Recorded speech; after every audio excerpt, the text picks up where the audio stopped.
All right, we've arrived. this movie, this movie is a torpedo that is either gonna sink or elevate the MCU. Like either it's gonna miss and it's gonna give our ship, the MCU, that extra push it needs to get where it needs to be, or it is going to hit the engine room and this baby is going to sink faster than the Titanic. So let's go ahead and jump into the Marvels and see what exactly it is that they've got for us. Go ahead and turn this down a little bit. Captain Rambo? What the hell are you doing? Entering the jump point perimeter. I'm gonna get you some readings, Fury. Hello? Hello?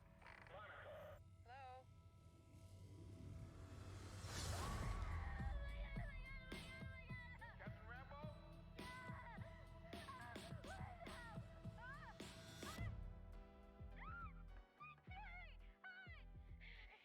Is this an Avengers test? Where's Captain Rambo? What the hell?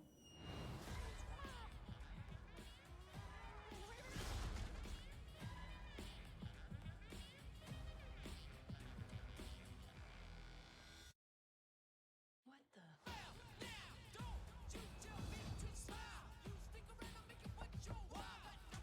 Hi.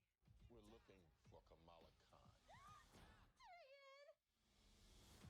Okay, so our powers are entangled. I can manipulate light energy. And you, I could totally show you.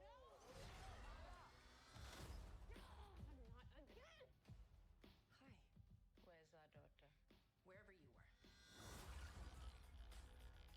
were. Uh-oh.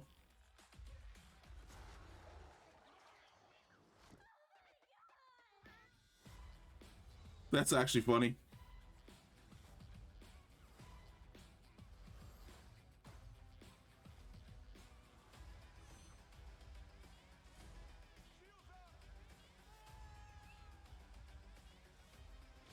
You know, there's a part of me that's like, this is absolutely fucking adorable. But then there's also the part of me that realizes that these are all flirkins. And as a direct result, this is the most dangerous thing on the face of the planet. So now, as a cat lover, I'm like, do I hug the flirkins? Or do I allow the flirkins to eat me? Wait a minute, wait a minute, wait a minute, wait a minute, wait a minute. What was that? Wait. Nope, not there. Not there, not there, not there. Right there. That is Ronan's, that's Ronan's weapon from Guardians of the Galaxy 1. Does she have, I don't know anything about, like, Captain Marvel lore, so it's the Wild West. It's the Wild West here. Like, this is the first time I'm getting introduced to these characters.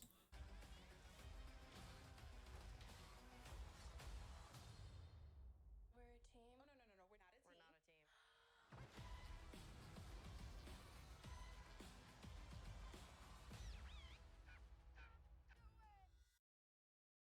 team. I think this looks good. It looks fun, at least. I didn't have as much fun with this trailer as I did with Blue Beetle, but for the most part, I had a blast. Is this taking place after Secret Invasion or before Secret Invasion? Because my boy Nick Fury is just up here doing his typical Nick Fury things. This once again reinforces what I said before, that the real Nick Fury has been on this space station since the end of Captain America the Winter Soldier, and the Nick Fury that we got used to is actually Talos. But it seems as though, like, I don't know, some type of energy manipulation in some way, shape, or form that not only connected all three of them, but that's so weird because their power sets came from basically three different sources, right? Monica Rambeau's power, her power came from passing through the interdimensional rift that Wanda created to hide Westview. Kamala Khan's power is technically from her own ancestry and heritage of being a Jinn. And then Captain Marvel's power, her power is basically from the Space Stone. So it's going to be interesting to see exactly how all three of their powers interconnect in some way, shape, or form. Now, don't get me wrong, at the end of this, they're beating the hell out of this one chick, and I'm here for a superhero beatdown. Love superhero beatdown, so that's going to be super fun and dope as hell. But it's going to be interesting to see exactly, like right here, when she comes out of the portal, that's Kamala's power right there. Like, Kamala's power with the Jinn is the ability to basically pass through dimensions. So that's definitely Kamala's power acting right there. So it's going to be interesting to see whether or not the connection is something that's more metaphysical or emotional, since Kamala looks up to Captain Marvel. Her powers in some way, shape, or form have binded her to Captain Marvel, and then while Monica's looking into something, her connection to Captain Marvel as well is kind of what kicks off this weird triangle where all three of them are basically interconnected. But that's funny as hell that like she's just on like a random moon somewhere fighting a bunch of dudes, and then like they just instantaneously switch.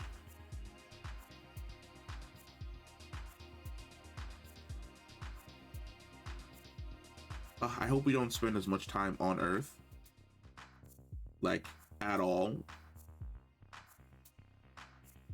Like, make it be the space opera that I want it to be. Also, it seems as though the Kree are going to be attacking Kamala at her house, because that is definitely a Kree soldier that we see later on standing next to this chick.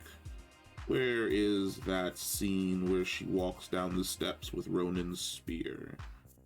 That's a little bit more ahead, but I don't exactly know where ahead it is.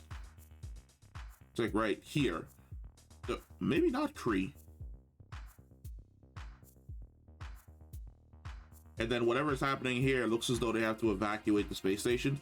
So I wonder whether or not this is the setup for Secret Invasion, where their evacuation of the space station basically kicks off Nick Fury's entire journey to basically save the world from the Super Skrulls.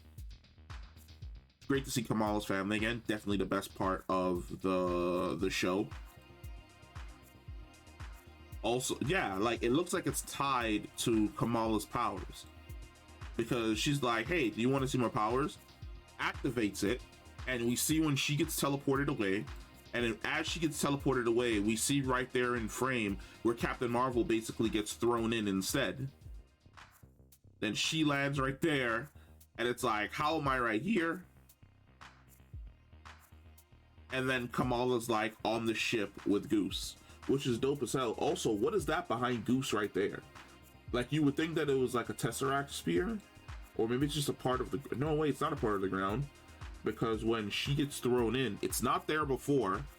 Then when Kamala gets thrown in, it falls on the ground. No, wait, it looks like it has a handle. Maybe it's a hammer. Maybe that guy was holding a hammer? Wait a minute. Yeah. Okay, it came from that guy. He was holding a hammer. That's what that was. But imagine like you're a normal Earth girl that's used to cats, and you meet a cat. You're like, oh my god, a cat. And then that happens. And then the cat just legitimately eats two people in front of you. Absolutely terrifying. I'd be terrified. There's a part of me would still pet Goose because he's being a good boy, but at the exact same time, scared out of my fucking mind. Yeah, it's like a space road trip. I love that they're keeping with the Guardians of the Galaxy design in regards to using jump points to basically get around the universe. I love this design right here. Like, just go ahead and take me across, and everybody's basically in their new suits. We got Monica Rambeau in her new suit.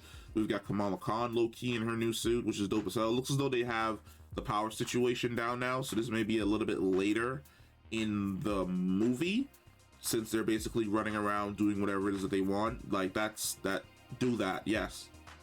I'm absolutely going to enjoy this.